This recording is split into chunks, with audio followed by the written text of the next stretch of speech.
Good evening. Thank you for this opportunity. My name is Johnny Foster. I'm a longtime resident of the Lewisville School District. Been here for almost 30 years now.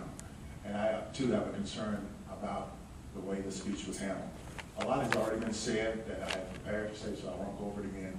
What I would like to do, though, is read three statements, which one came up. The first one is the statement that was posted on the website, which states, in order to not interrupt instructional learning.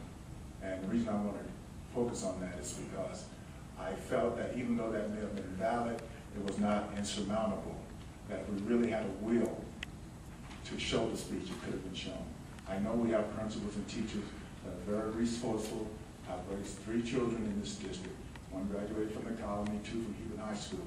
And when I speak to all of them, they said, Dad, if they wanted to do it, they could have. We've seen all kinds of things at school, and we went through these schools for 12 years. And when they wanted to show stuff at school, we saw it. So what I'm saying is, the reason may be valid. Yes, the timing was not always convenient for 1st through 5th or middle school or high school, but I think it was not insurmountable. So what I'm saying is, when we make reasons, make sure we present a reason to the community that the community really feels is valid. Second statement I want to read is from a blog that calls into question some of the decisions. And this is a young man that many of you know. His name is Ken Judkins. And in his blog, he states that in response to my question, does the statement on the school district website mean that all teachers are completely prohibited from showing the president's speech or parts of the speech in their classroom, either live or at a later date?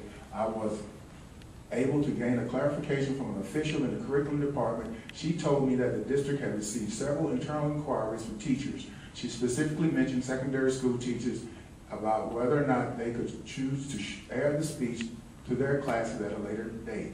She read to me the response to them from Dr. Roy, which made it very capitalized clear that his decision would preclude the speech from being shown in classroom settings in this district at any capitalized circumstances. I thanked her profusely for her straightforward answer. This is Ken Judkins. Many of you know him. If this is not true, then he's putting out false information.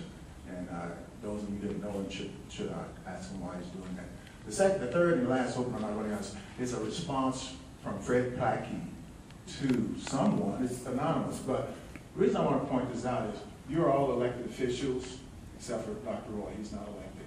And the statements that you make in emails end up in some of the strangest places, on blogs, and those reflect on our district. And this is the statement. He starts off, okay, I respectfully disagree with your position on the speech completely, because this person agreed. If it was going to purely be a pep talk to the kids, it would have been a little less hard to swallow. But it's not intended to be a pure pep talk to the kids. And I'll stop there.